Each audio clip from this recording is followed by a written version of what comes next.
Welcome back to the channel for the third update on the Ford GT by Tamiya. Since there has still been no update from Australia Post's package prison system, I have moved away from the body and started on all the carbon fiber work, the chassis assembly, and the suspension. Welcome to my workbench. Let's get started.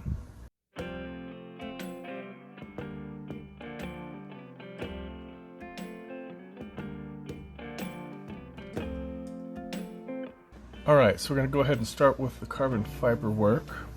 And for that matter, we're going to start with the mirrors. Let's see if we can get some focus in here. There we go. There's our upper and lower mirrors.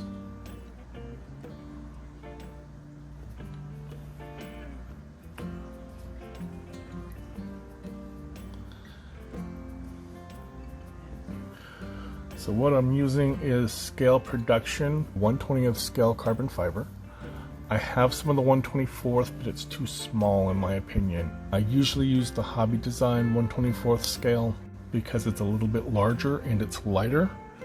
The Scale Production, in my opinion, is a little darker than the Hobby Design pattern, and it's much smaller. It's a much tighter knit pattern. And when you put Scale Production's 1/24th down, you really can't see it. So I thought about the 1/12 scale. Somebody had suggested using 1/12 scale. I think that's a little too overscaled. So I went with the 1/20 and I really think it's turning out pretty well. So what I will do is I will take and use some Tamiya tape. I do this before I've painted anything. I will lay the Tamiya tape down onto the part. I'll make my cuts around where I need to be, and I'll use the Tamiya tape to make a template. And I'll set that aside, and then I'll paint my parts. I paint my parts a gunmetal gray that is lighter than the gloss black that Tamiya suggests that you paint these parts, but I feel that that lighter metallic gray under there helps just lighten up the pattern a little bit more. And this is all being done as bookended carbon fiber, and what that means is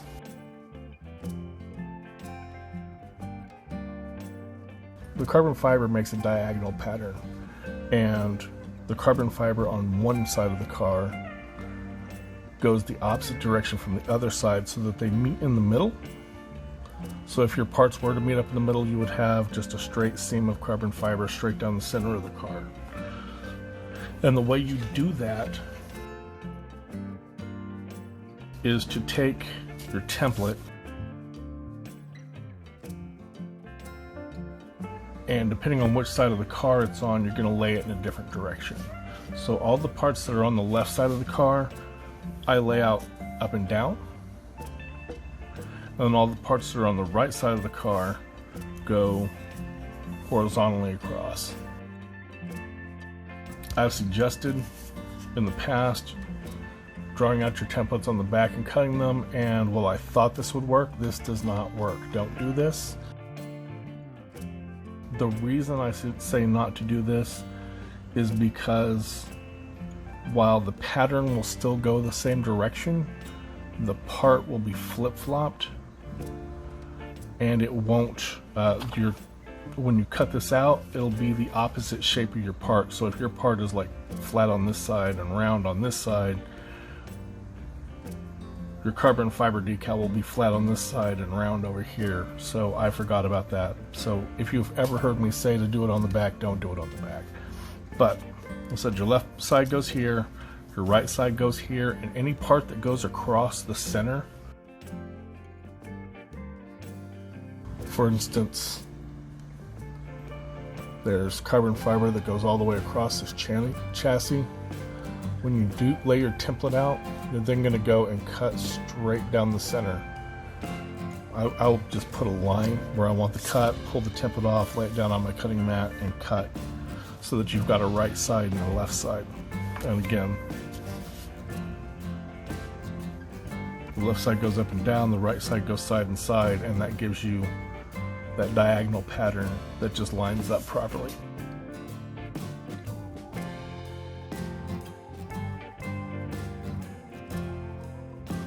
So after laying down the carbon fiber, this particular piece was a little more challenging because you have to get it to lay down in the creases properly.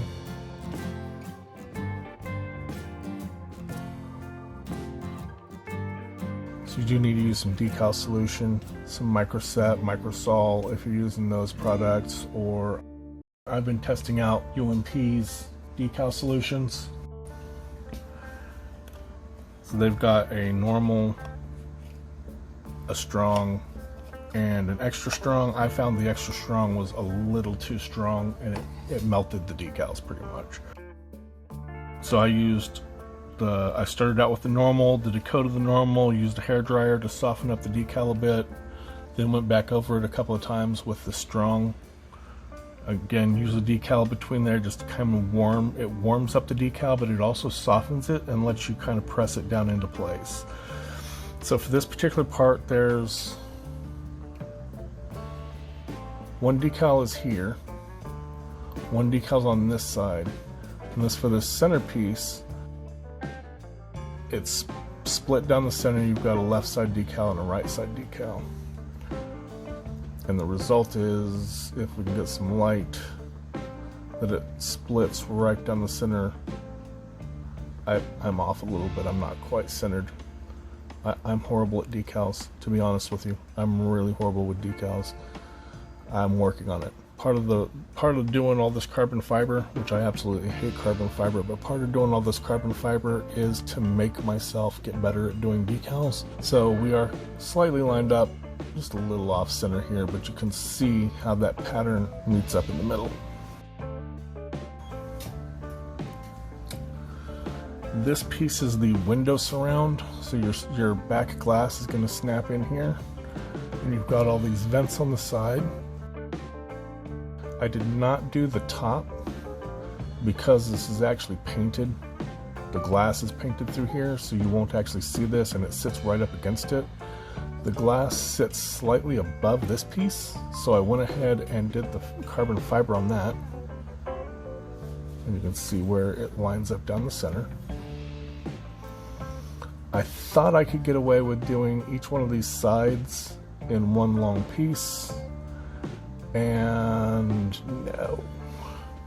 So what actually happened, it went down really well on the outside edges, because these are raised on these outside edges. So the outside edges look nice and smooth. They came out really nice. But as I was trying to smooth the decal down into these slats, which as you see open up, my goal was to just use the strong and go over it multiple times to bring it down, to make the decal conform down to each one of these slats, and then go back in there and kind of cut through it or slice through it with my knife to get in there and open those up. I didn't even get to the part where I was cutting with the knife.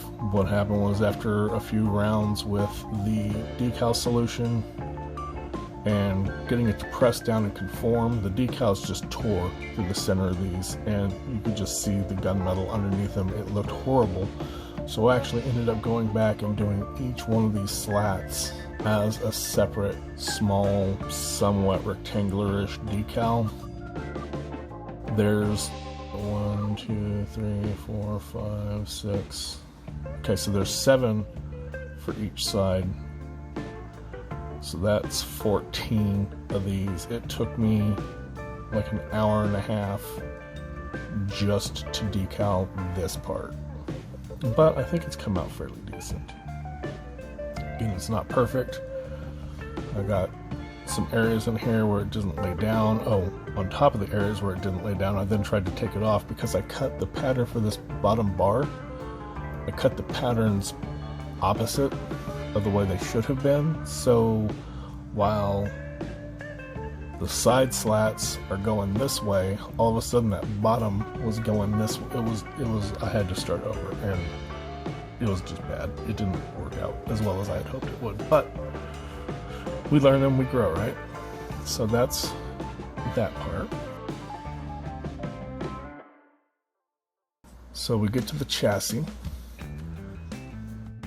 So this is two different decals, one for each side on the bottom. Also on the bottom plate are these pieces. There's one on this side and one on this side. So I had to mask off the black and spray these in gunmetal. These parts are actually, you'll see when I flip it over.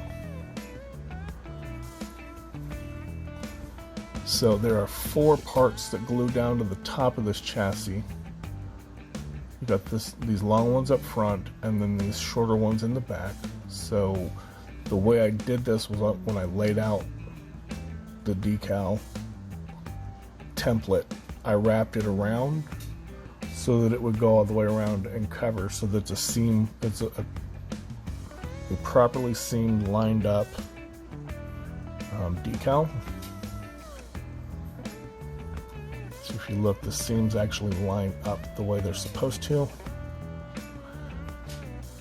as if they had wrapped the carbon to the underside. So this is actually the opposite pattern of what I would do for something on the top, where the top it would go in and towards the front. On the bottom it comes in towards the back, because that would be that carbon fiber wrapping around that part. So there's 4 of these parts. And then this was a challenge. So I tried to do a piece across the top and a piece across the bottom, but I tore the decals trying to get it down into place, so I ended up going back into the inside where the tears were and adding patches in there, which it looks like I've got them fairly well hidden. You can't quite tell that it's had some patching in there, but you can still see a little bit of where the tears are. Carbon fiber is just not my strong point. So as I said, I was not going to do this in the carbon fiber. This is way beyond my skill set to do. So I did follow Tamiya's instructions and just did some gloss black, masked that off, and then the rest of the chassis is in LP5 semi-gloss black. Now this chassis plate is in 3 parts. So there's this top bit here, which includes this little triangular bit. And that bit glues up into this piece, which comes back to here. But before you can glue these 2 pieces together, you have to get the bottom chassis bit in, which I sprayed with some AK Extreme Metal Aluminum. Not that you can really see that because I spilled, but yeah, that's the aluminum.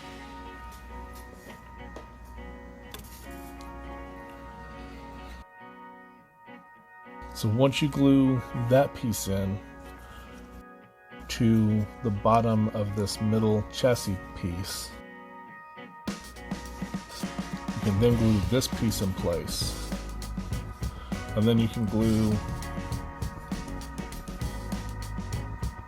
these 2 pieces are then glued. This part gets glued down to the chassis plate, which is this part here.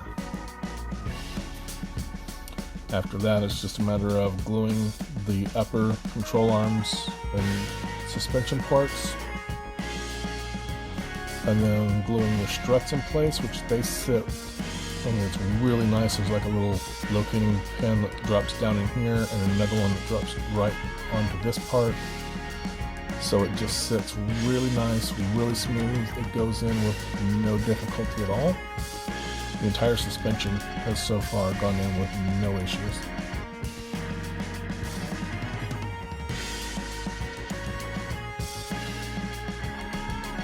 I've also started assembling the rear suspension, and this is almost completely assembled. The only thing that's missing really are the brake rotors and calipers.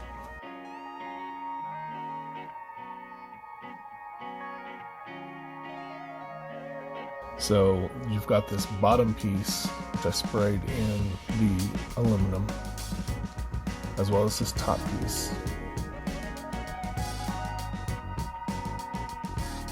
We then have these struts, which when you look at these struts, there's this small little ball at the bottom right here, and it looks like the kind of part that you would cut off, like a bit of extra plastic or something. Do not cut this off, because that small little round tab at the bottom sits down into a little groove in the chassis, and it just sits in there just perfect and holds it in place. So you may think that is an extra bit on the bottom. It's absolutely not an extra bit. That little bit needs to be there.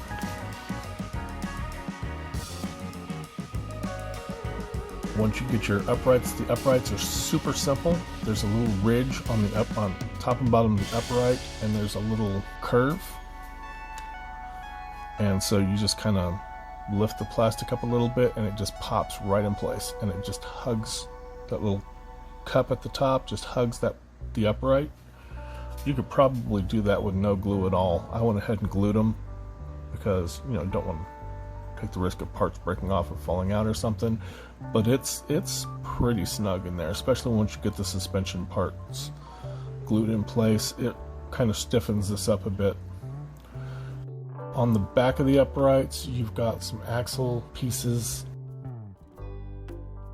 and you've got some other suspension bits. These suspension bits have one side that just slides and sits right in that little hole right there. And then this bit back here makes an L shape, and there's kind of a little groove in that lower suspension frame, and that L bit just sits right in there.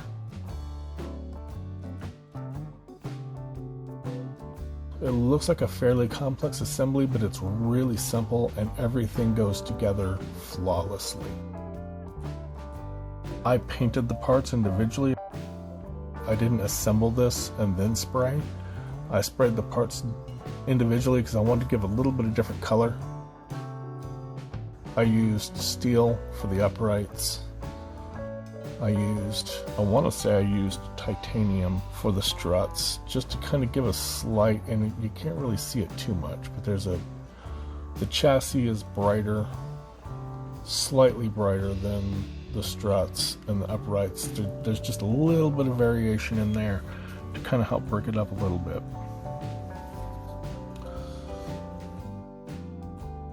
So you've got this trapezoid, I think is the shape, and it sits down right in here. It's a nice positive location.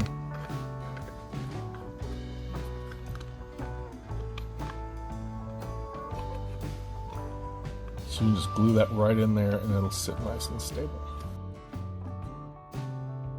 Also in here, this is a clear part, which gets some silver on the back end, and it glues down in there. So you've got your reverse lights, I think. And then you have these two pieces. There's a piece here that glues in, and a piece there that glues in. And these are really awesome. These are Tamiya's retention for the chassis plate to the body.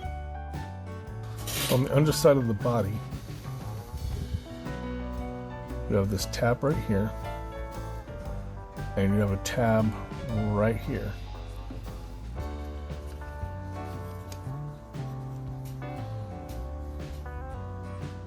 So this front tab goes into place,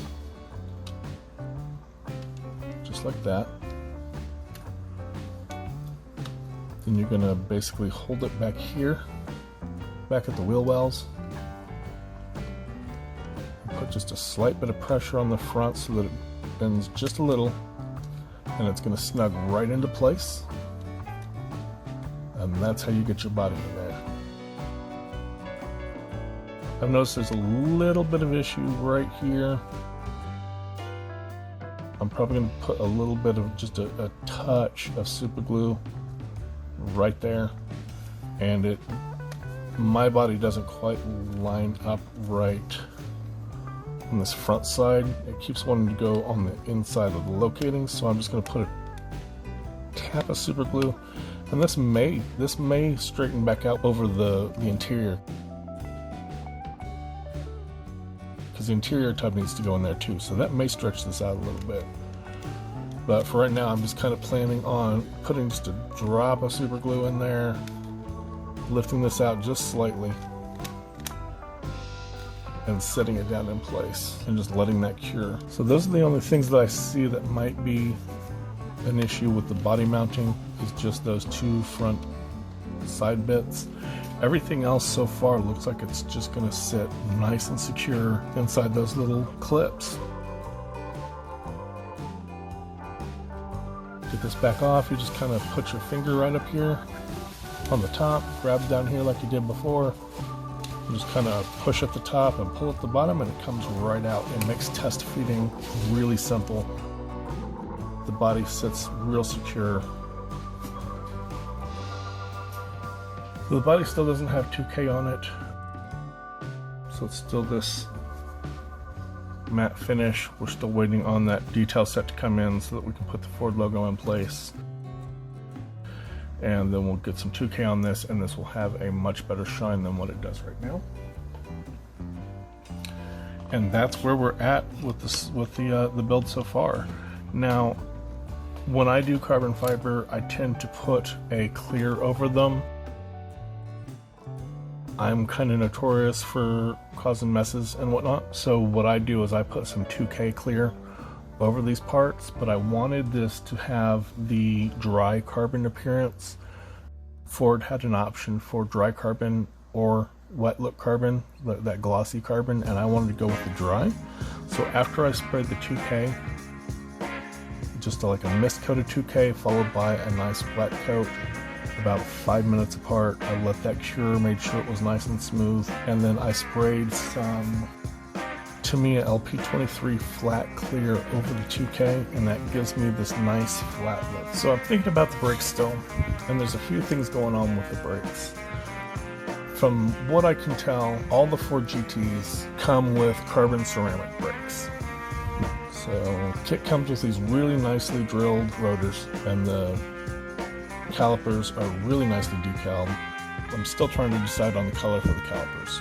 1 minute I want to do gold, 1 minute I want to do red, another minute I want to do the body purple to match the body color, or maybe the bright purple that I'm going to do on the interior for the interior highlights. I've also thought about bright silver to match the stripes, so I'm really kind of trying to decide. Let me know what you guys think on this, on what color you think I should do. I don't want to do the black though, because the rotors are going to be carbon ceramic, which means they're going to be pretty much a black anyhow, and then the center caps are going to be black.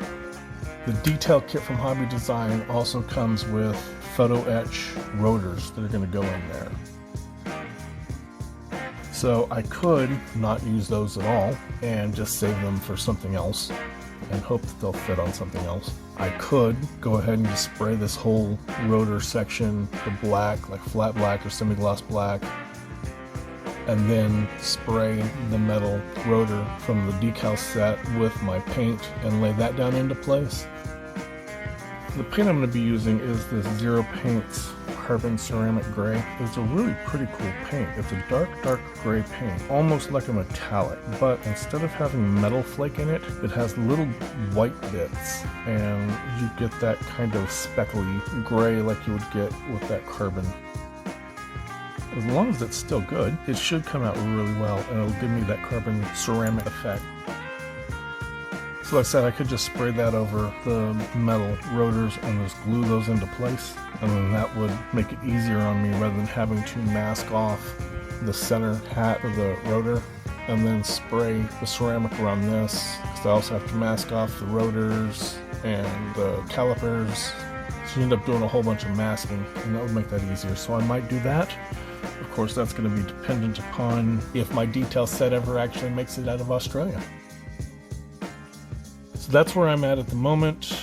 My next steps are probably going to be to finish up the suspension, decide what I'm going to do with the brakes, and then start working my way towards the interior.